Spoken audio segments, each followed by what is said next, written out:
আসসালামু আলাইকুম ভাবি, আসসালামু আলাইকুম ভাবি, আসসালামু আলাইকুম ভাবি, আসসালামু আলাইকুম ভাবি। বন্ধু রে, কপাল রে বন্ধু, কপাল। সাইড সাইড জন বউ এক লগে লয়ে ঘুরতাছস। ভাবি গো তো নাম ও ঠিক মতো জানি না রে। অগো নাম আগে কি ছিল সেটা আমার দেখার বিষয় না। আমার চায়ের বউয়ের আমি নতুন করে নাম রেখেছি।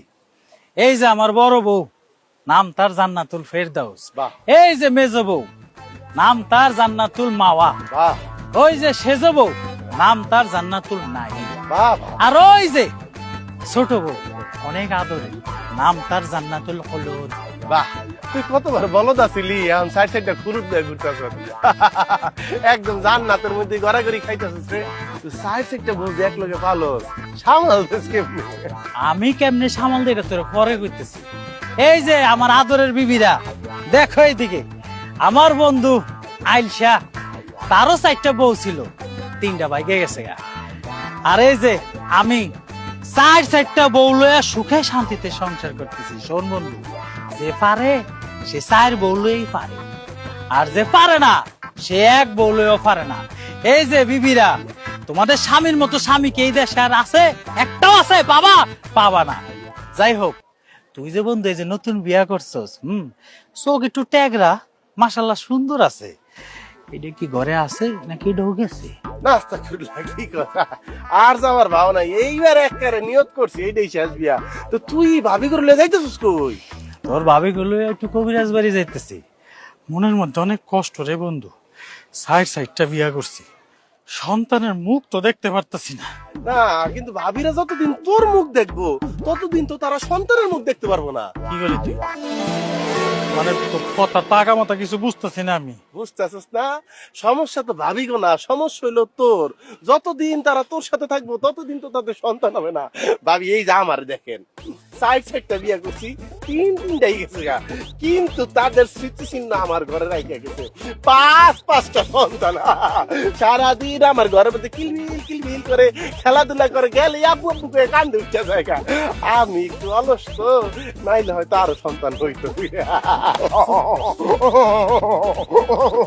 রে আসিস না, তুই তো সংসার ভাঙছসই। আমার এই সুখের সংসার আগুন লাগাইস না বন্ধু, তাহলে সব শেষ হয়ে যাব। আমি কত শান্তিতে 4 বউ নিয়ে একসাথে পালতাছি। আমি তো আমার 4 বউরে বলছি, তোমরা হইলা বন্ধা, জীবনে তোমাদের গর্বে বাচ্চা কাচ্চা হবে না। আমি তোমার সব, আমার ছাড়া তোমাদের কোনো গতি নাই। এখন যদি বন্ধু তুই যদি আমার বউরে এইসব কথা কয়ে দেস, তাহলে তো এই 4 বউ আমার ছেড়ে যাইব গা, আমি তো এতিম হয়ে যাবো রে বন্ধু। আচ্ছা বন্ধু, এই যে 4 বউ এক লগে পালস, সমস্যা হয় না? ওরা ঝগড়াঝাটি করে না? আর দূর কি করছ তুই, একাধিক বউ পালার সুবিধা আছে। আর ওরা নিজেদের মধ্যে কি ঝগড়া করবে? এই সময় কই, সব সময় তো আমার। আরে সব সময় স্বামীরে খুশি রাখার প্রতিযোগিতায় 4 বউ ব্যস্ত থাকে।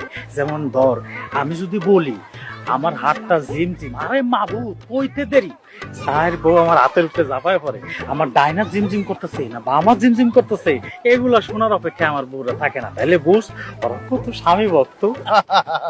তাইলে তো অনেক সুখী আছো। কিন্তু ভাবিরা যদি জানতে পারে যে তোর কারণে বাচ্চা হইতাছে না, আমি যদি তা করে জানাই যে তোর কারণে তারা মা ডাক শুনতে পারতেছে না, তাইলে তোর উপরে আবার তারা ঝাঁপায় পড়বো, ঝাঁপায় পড়ে তোর এমন কষ্টাইবো, তোর শরীরের বিভিন্ন অঙ্গ প্রত্যঙ্গ ফিরা লাগবো, তখন কেমন হইব রে? তুই আসলে আমার ডর করে, তুই এরম পাশান কে? তুই আমার বন্ধু না? বন্ধু ক্ষতি করতে চাস তুই? এই যে তুই বিয়া করছস, পাঞ্জাবি আমার তে নেস নাই, জুতা আমার তে নেস নাই, এই যে হাতটাও তো আমার, তুই কইছিস আমার ফেরত দিয়ে দিবি, দিছস দেশ নাই। আমি চাইছি কোনোদিন? চাই নাই। বন্ধু বন্ধুর ক্ষতি করতে চাস? বন্ধুরে আমি কত কষ্টে ফোটায়া বুঝায়া বাজায়া আমি 4 জন বোকা বিয়ে করছি। আমার বউয়ের মাথায় তো কোনো কাজ করে না, বলদের বলদ, সহজ সরল। তাছাড়া আমি তো মনে মনে 5ম বিবাহ প্রস্তুতি নিতেছি। কই রাখা, কোনো সমস্যা নাই। এখন এক কাম কর, আমার 1000 টাকা দে, আমি নতুন বিয়ে করছি তো ঘরে কিছু নাই, নতুন বসে ইজ্জত থাকে না, দে দে দে দে দে। কেমন কথা বলি? আমি তোর কইলাম না কবিরাজ বাড়ি যাইতেছি তোর ভাবি গুলো, তার মধ্যে অগ্রণী একটু ঘুরাইতে হইব তো, পকেটে টাকা নাই, একটু কম আছে, পরে দিল হয় না বন্ধু? পরে দিল হয়, তাইলে আমি ভাবি করে যে আসল কথাটা কই আই, এরপর দেখি তোর জান্নাতুল মাওয়া তোর ফ্যাটের মধ্যে ভাড়া দেয়া হাওয়া বাগ করে লিছি। ভাবি এরকম করছ কে? 1000 টাকা চাইছিস, অসুবিধা নাই। আর কি গনত, 5 নম্বর বিয়ারটা অ্যাডভান্স দিয়ে গেলাম, হাওয়া লয়া গুরগা।